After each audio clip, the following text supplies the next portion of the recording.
បងប្អូនទាំងអស់គ្នាឥឡូវយើងមកមើលការតត្រួយចន្ទីបងអាកូនដែលយើងប្រុសនោះបានថ្ងៃបងអានេះ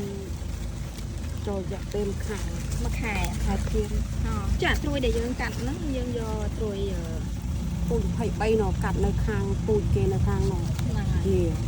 កាត់ហើយយើងយកមកកាត់ឲ្យនេះតអញ្ចឹងណាបងកាត់ខ្លា2ឆ្នាំណានេះជំនាញណាងាប់ឆ្អេងមកមានទៀតដៃបន្តិចបងប្អូនតេតងនឹងចន្ទទីបងប្អូនមួយចំនួនដែលឃើញដើមធំហ្នឹងណាចឹងយើងតត្រួយពូជដែលថ្មីមកហើយយើងយកជើងតម្រគឺកូនគ្រាប់ពូជជើងតម្រគឺគ្រាប់ពូជក្នុងស្រុកណាបងពូជបុរាណពូជខ្មែរយើងនៅអំ23ហើយដល់ពេលហើយយើងយកមកតឥឡូវដោយសារគេនិយមមកពួកផ្លែច្រើនហ្នឹងចឹងគឺយើងប្រើជាមួយនឹងត្រួយអំ23អាហ្នឹងមកកូនបើយើងតហើយមួយថ្ងៃបានវាបាយត្រួយបាទ10ថ្ងៃណាអញ្ចឹងមួយថ្ងៃបានយើងអាចយកទៅដាំបានមួយខែក្រោយពីយើងតហ្នឹងបានមកឆាត់យើងយកទៅដាំអាហ្នឹងមាននេះវាចេញឆាត់មកបានយើងយកទៅដាំបងប្អូនជាទូទៅបើសិនជាយើងធ្វើរបៀបនេះយើងអាចចង់និយាយថាយើងយកទៅដាំទៅវាឆាប់ចេញផ្លែណាបងហើយមួយទៀត2ឆ្នាំយើង2ឆ្នាំទៅ2ឆ្នាំកន្លះឬក៏3ឆ្នាំទៅតាមការថែទាំតការដាក់ជីអញ្ចឹងណាហើយមួយទៀតយើងបានប្រភេទពូជផ្លែដែល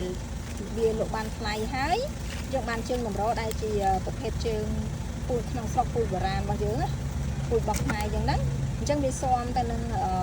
កត្តាអាកាសធាតុរបស់យើងអញ្ចឹងជើងតម្រខ្លាំងមកខាងលើជើងតម្រខ្លាំងវាស្រូបសារធាតុចិញ្ចឹមមកអញ្ចឹងមកចិញ្ចឹមត្រួយខាងលើនេះដែលជាពូជថ្មីដែលយើងតត្រួយនេះវាធ្វើឲ្យការផ្ដល់ផ្លែហ្នឹងគឺបានច្រើនហើយផ្លែរបស់វាក៏ធំល្អដែរអញ្ចឹងណាបងប្អូននេះឥឡូវតហើយបងប្អូននេះបាទស្នាដៃមិនធម្មតានេះកូនដែលយើងត្រៀមក្នុងការតកូនដែលយើងបដោះពូជបុរាណណាបងប្អូននេះដែលយើងត្រៀមក្នុងការយកមកតត្រួយហ្នឹងអានេះសាត្រៀមតទាំងអស់ហ្នឹងណាបងអូល្អត្រួយជាឡើងតំណងហូបតែគ្រឿងអីតំណងណាបាច់ចង់អូអញ្ចឹងគេហូបបានហ៎យើងគេកាត់ចោលទៅអត់ទេចង់និយាយថាអានេះយើងហូបបានអត់អីទេហ៎ធ្វើបន្លែបាញ់ឆែវណាចាប់ដើមកាត់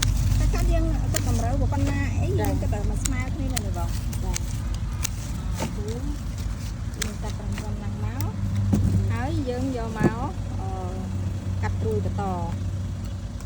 នេះត្រួយដែលយើងកាត់ជ្រៀកហ្នឹងពូជផ្សេងយើងធ្វើចាំមកបន្ទាប់មកយើងយកមកពុកនេះបងប្អូនចឹងទៅបានត្រួយដែរល្អរុំតែស្ពត់ទៅហើយស្ពត់ទៅមកប៉ុន្តែគ្រាន់ថាអ្នកជំនាញមើលទៅអត់មានផ្្លាត់ដៃអីទេហើយក៏អត់ប៉ះអាដើមផ្សេងឲ្យខូចដែរចាសាហាវត្រង់ហ្នឹងសាឲ្យខ្ញុំធ្វើមកខូចដល់អស់អានេះទៅប៉ះហ្នឹងហើយយើងជំនាញខ្លាំងពេកយោនេះបងប្អូននេះយើងនេះ